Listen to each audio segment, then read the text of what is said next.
All the praise, all the glory, all the honor unto Yahawah, Bahashem, Yahawashi, Bahashem, Rakah Kodash, double honors. Goes out to the elder apostles of Great Millstone for teaching me the truth. Also, I want to acknowledge all the Akyam who are pushing the truth with sincerity throughout the four corners of the earth. And shalom to the elect of the nation of Israel. This is Shabai from the GMS Colorado in Denver. And I'm going to go in on the 73rd Psalm today, starting at the top through the Spirit. It says, "Truly the Most High, Yahawah, is good to Israel, even to such as are of a clean heart." All right, and the elect are the only ones who are going to, strive to have a clean heart, meaning a clean mind, a pure mind. And what makes us pure is the doctrine and our faith in Yahawah Bashem Yahushai. And being sincere, meaning you trying to do the best to your ability in this truth, and it goes into keeping the laws to the best of our ability, but it also goes into knowing that the law can't save us because we're filthy rags even in our righteousness. All right, so verse 2, "But as for me, my feet were almost gone, my steps had well nigh slipped." There it is right there, you see. And this is actually a psalm of Asaph. This is not a psalm of David, but so showing you that even when we're in our righteousness, we're filthy rags. So it's the second verse. Asaph says, "My steps had well nigh slipped," right? So meaning you mess up. "For I was envious at the foolish when I saw the prosperity of the wicked," right? And you ain't supposed to be envious of the foolish, meaning the non-believers, and the prosperity of the wicked. This is Esau's world right now, right? So we can get caught up in this just because we're in the flesh. Because I can testify to that. I was kind of feeling salty. I ain't even gonna lie, about a week ago, because I'm in sales and I'm fairly new. I've been there like 8 months at the job I'm at now, and the majority of the people I work with are Edomites, and some of them have been there a while, and they got history together and whatever. But they be hooking them up with like the best opportunities, the best leads, and whatnot, which that's okay. I'm all right with that. But I was in the flesh a couple weeks ago when I started getting a little bitter about it because I was looking at their numbers grow, and my number was kind of saying stagnant, right? And so I actually spoke to the brother about it, to the head. He was like, "Nah, just keep doing what you're doing," and that was good advice. And so anyway, nonetheless, I wasn't envious, but I was just like a little bit pissed off, like, God damn, like these motherfuckers, popping deal after deal. And you have to remind yourself, we're the Israelites, we're cursed. We're gonna get our daily bread. The Edomites, this is their world. This is why they hooked each other up. And when we remember that, it's easy to accept. But every now and then, you might have a time of weakness in the flesh, like I did, and feel like you start feeling a little salty. But then you start to remember, you're the Israelite. This is a petty thing compared to the everlasting glory we're gonna come into. Let me grab that real quick. For our light affliction, that's the one I'm looking for real quick.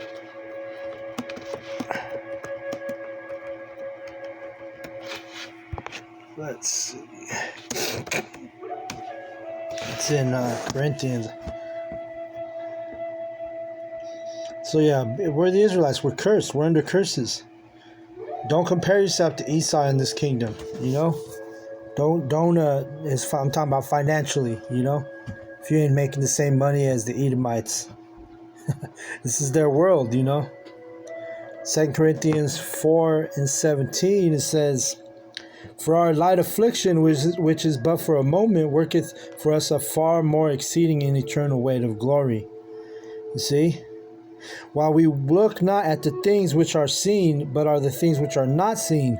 For the things which are seen are temporal, but the things which are not seen are eternal."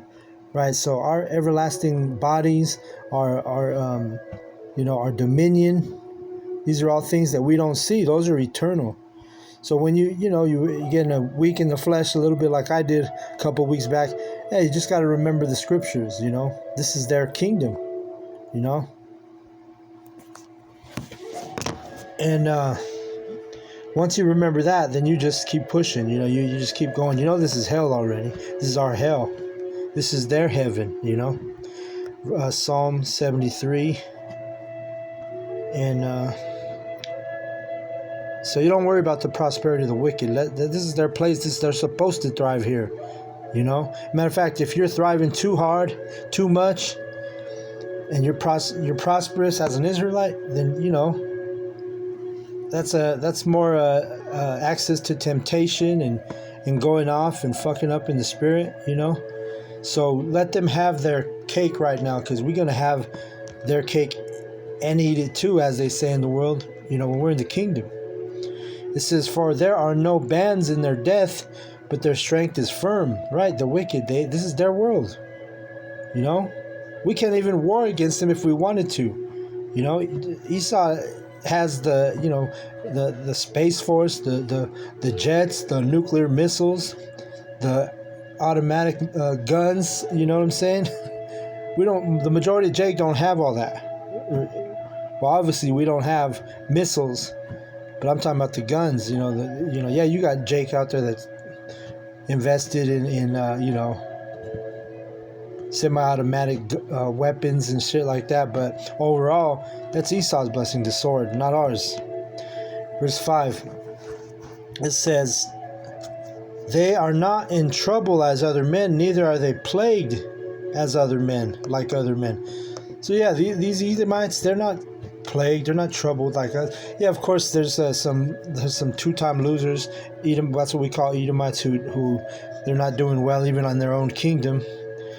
But overall, these motherfuckers, they're not plagued like the rest of the nations, especially the nation of Israel. You so-called Black, Latino, and Native Americans.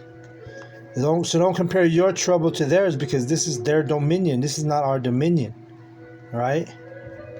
And you're a fool if you think you're gonna do the delusion of inclusion. You might think you're included, but this is Esau's world, man. And if you just look at all these Jake celebrities that get shamed in these shaming rituals once their time is up, Verse 6, "Their pride compasseth them about as a chain, violence covereth them as a garment." Yeah, that's Esau, the so-called white man. "Their eyes stand out with fatness, they have more than heart could wish." Right, and look at the Rothschilds, look at the Gettys, look at the DuPonts, look at the Rockefellers, look at all those families. Look at dudes like Elon Musk, the fucking Mark Zuckerberg. Come on, man. These motherfuckers have more than their heart could wish. Meaning more than their mind could wish. Billionaires and shit. I saw something the other day, which is growing every day for that dude. But he was like, his net worth was like 400 billion. When you get to that point, it's basically they can throw out any number. And it's just ridiculous, Verse 8. "They are corrupt and speak wickedly concerning oppression. They speak loftily." Right, these Edomites are so arrogant, and that they'll be racist right in front of you, and you know what I'm saying. If they know like they're gonna offend, they'll hold their tongue, sometimes. But there's a lot of times when they don't even realize that they're being fucking racist. I seen that shit happen at work, talking shit about, oh, Issachar moved in my neighborhood, or they say Mexican, all these Mexicans moved in my neighborhood, and now I don't even have a place to park my car because they got 20 people living in the Mexican house, and here I am. I'm from the Gad, tribe of Gad through the spirit, but, Gad and Issachar are very similar people, But that's what I'm talking about. They be speaking loftily, concerning oppression. They set their mouth against the heavens, and their tongue walketh through the earth. Right, they set their mouth against Yahawah B'Shem Yahushai. Right? They even set themselves up as God, like it tells you in 2 Thessalonians. Right? They set themselves up as God and the Messiah, Yahushai, the Hamashiach. Right? And their tongue walketh through the earth. And their doctrine is what's all over the earth. Now through the spirit and power of Yahawah B'Shem Yahushai, the true doctrine is dropping like the rain, right? Like it tells you in let's get that real quick. Is it Deuteronomy 32:2? Yep. My doctrine shall drop as the rain, my speech shall distill as the dew, as the small rain upon the tender herb, and the showers upon the grass. Right now, Yahawah B'Shem Yahushai's true doctrine is dropping like the rain. But in times past, our people were devoured by these fake doctrines that have been, set up by Esau Edom, the so-called white men.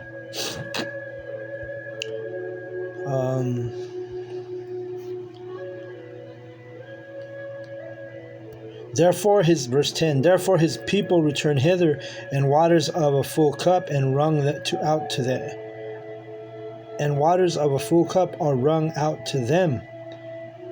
And they say, how doth the Most High know? And is there knowledge in the Most High? Yeah, they question the Most High, You even got these so-called Christians. They believe in of course they believe in the white Jesus, but they'll believe in like the science where Esau tells you that the sun's 93 million miles, or I don't know, 93,000 miles away from the sun. They say the earth, they tell you all these, they just drop these ridiculous statements concerning science, and people just believe it and shit, But when the Lord's men come out and do the truth on the streets, and give you true wisdom according to knowledge and understanding, our people don't want to believe. And of course, they're set up not to believe, the 2/3 and the heathen.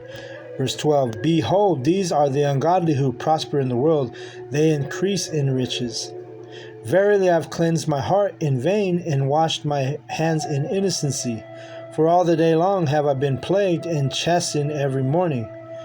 Right, and we're basically, that's how Jake be feeling. Like, that's how I was feeling that day. I was like, damn, coming here every day, just seeing these motherfuckers prosper, and I wasn't prospering in the same fashion as they were. But then guess what? The Lord brought me back to, brought me back in the spirit, right? Not only did I talk to the brother, who he just told me, keep doing what you're doing, keep pushing, which I'm a humble person, so it was easy for me just to hear what he said and move on, and I wasn't envying, like I had told you earlier in the lesson. So it was easy for me just to let it go, right? And that's pretty much how I am, except when it comes to this truth, right? We're defenders of the gospel. We defend the gospel with passion. Other things in this hell, we can just let it go, because at the end of the day, the scriptures is the comforter. The scriptures, and understanding prophecy, it puts us at ease. That's why it's the comforter,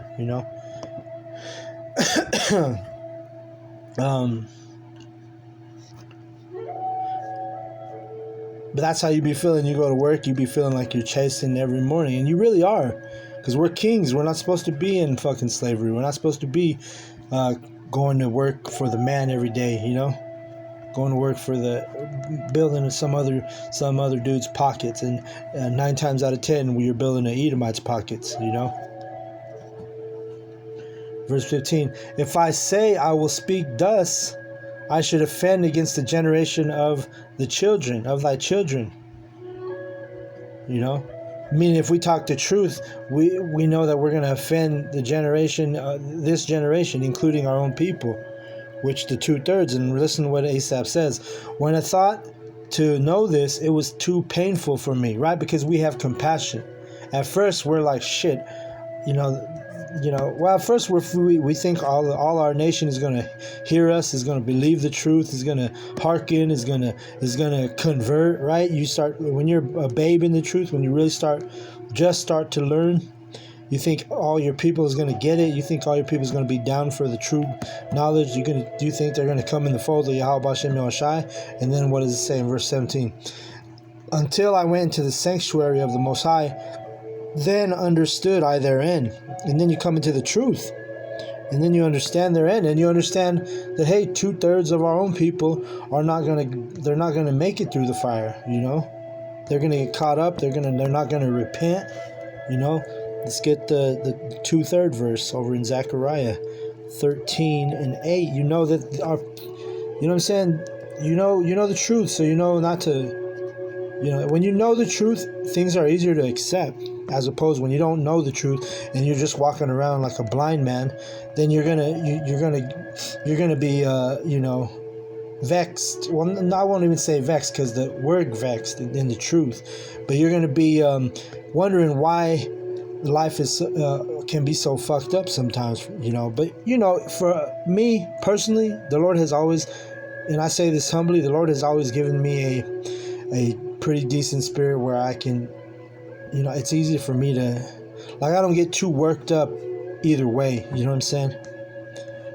And the Lord's given me that sound mind and spirit, sound mind and body, since I can remember, even before the truth, And I'm sure the majority of the elect, especially the brothers, they can relate to that.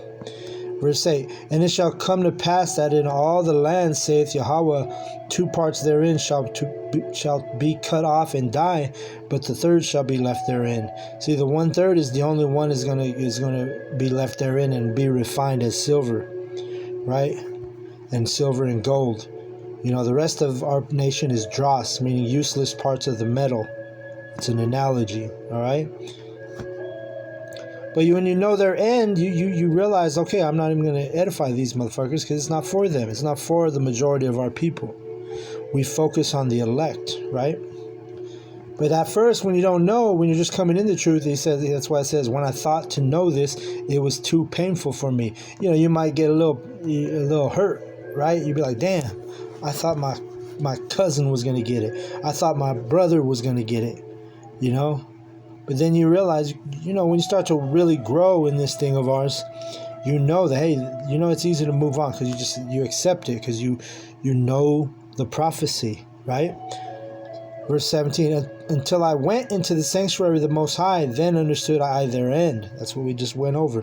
Surely thou didst set them in a slippery places.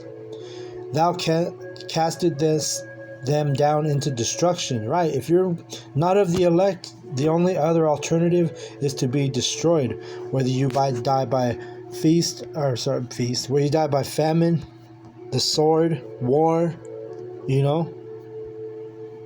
There's all kind of ways to die, and if you're not of the elect, you're just going to be cast down into destruction. Verse 19, how are they brought into desolation as in a moment? They are utterly consumed with terrors. Right, and that's how it's going to be. That's why, it tells you that Yahawah Shai is going to come like a thief in the night, because it's going to happen in a moment. Right now people they're freaking out a little bit about these what they're calling drones, right? Which we know that those are more than likely chariots. The men in the truth. We know this.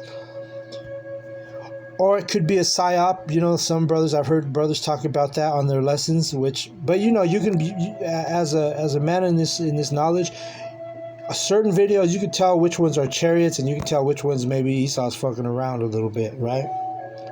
So the point being that they're gonna get consumed with terrors in a moment, especially when Yahawah Bashem Yahushai visits the earth. When Yahawah Shai and the angels shows up and they start seeing those chariots, thousands of them in the sky, coming with being led by the main chariot, which is going to be Yahawah Shai, standing on top of that main chariot. It says, as a dream when one awaketh, so Yahawah, when thou awakest, thou shalt despise their image.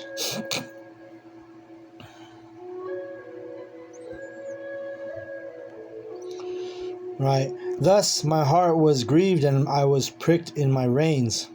So foolish was I and ignorant, I was as a beast before thee.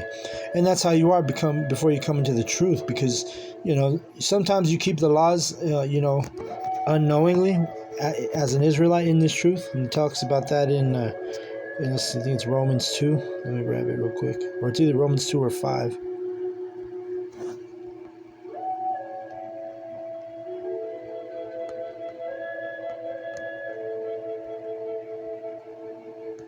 Let me see. Maybe it's...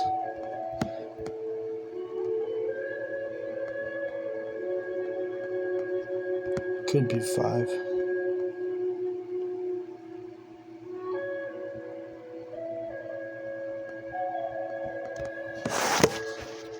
Oh shit, let me see, I gotta look it up, because I thought it was in Romans 2 or 5.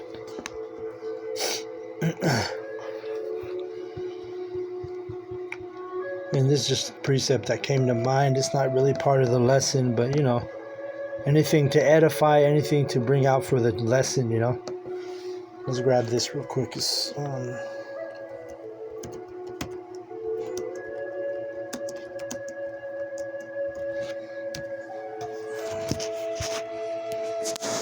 yeah, it is Romans 2. I was right.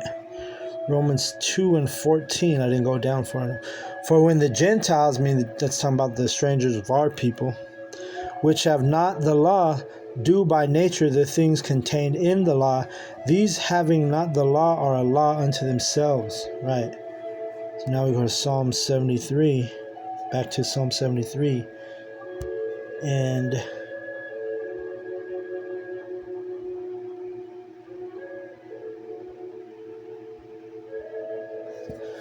it says, verse 22, so foolish was I and ignorant, I was as a beast before thee. Which, that was my point. Before we came into this knowledge and truth, we were doing things that were not lawful, right? But at the same time, we did things that were lawful without knowing the law.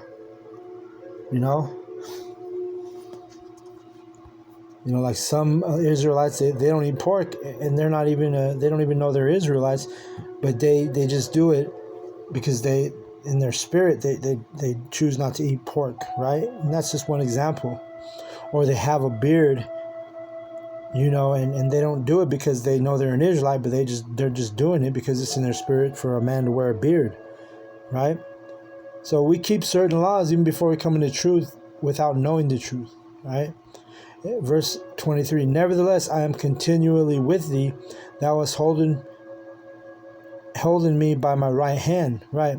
So even when we were in beast mode, we'll call it, right? Before the truth, when we were doing things like eating pork, when men were walking around shaving our faces, right? Going to Esau's workplace, all clean cut with no beard, clean shaven. You know what I'm saying?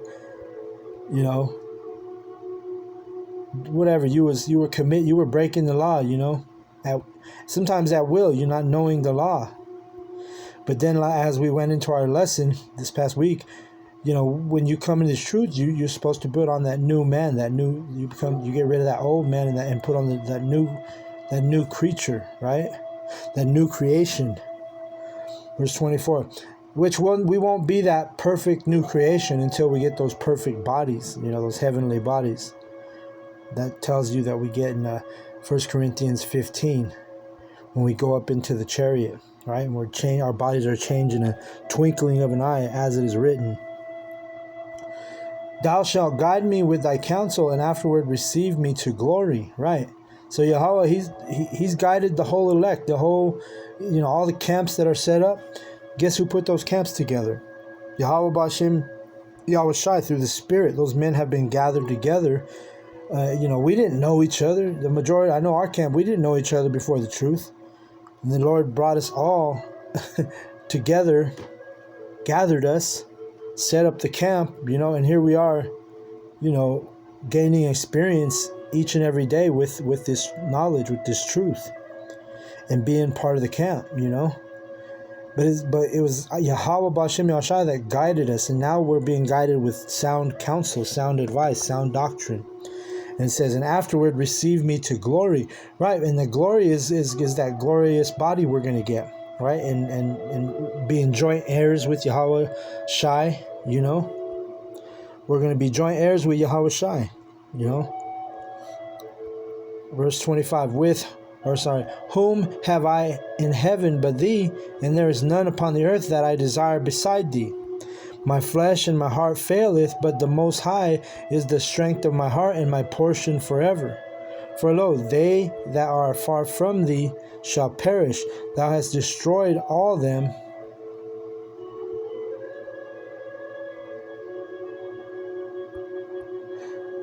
Thou hast destroyed all them that go a whoring from thee. Right, and we've called you that in the past, a spiritual whore. If you're in any doctrine, any religious doctrine, and it's not Yahawah B'Hashem Yahushai, and it's not, you know, you got to be, worshiping according to knowledge and understanding, not just into your intentions, or not just, staying in the churches, those prisons, which these modern churches, they're like prisons, because they're keeping your soul as a prison. You're a spiritual whore. You know, you think the Messiah, you think Hamashiach is a white, looks like a white dude, with leprosy. You're calling on the names God and Jesus, but you're a spiritual whore, according to the truth, which the true names are Yahawah B'Hashem Yahushai. Verse 28, but it is good for me to draw near to the Most High. I have put my trust in Yahawah, the Most High, that I may declare all thy works. Right? And that's good for the elect, because we are drawing near to the Most High Yahawah. We all put those of us that are of the hopeful elect, we put our 100% trust in Yahawah B'Hashem Yahushai. All right? And that's why we're here declaring all thy works. Did I not just tell you that the Lord Yahawah B'Hashem Yahushai had gathered and guided the camp together, all the camps, even the camps who are pushing a wrong doctrine. Yahawah B'Hashem Yahushai put those together too. You see? But now here we are declaring all thy works. That's one of his works. Just the gathering alone is a powerful phenomenon, for lack of a better term. So I'm going to go ahead and close out with that. Just, brothers, stay in the spirit. Just keep pushing, keep grinding, and until it's time to stop, right?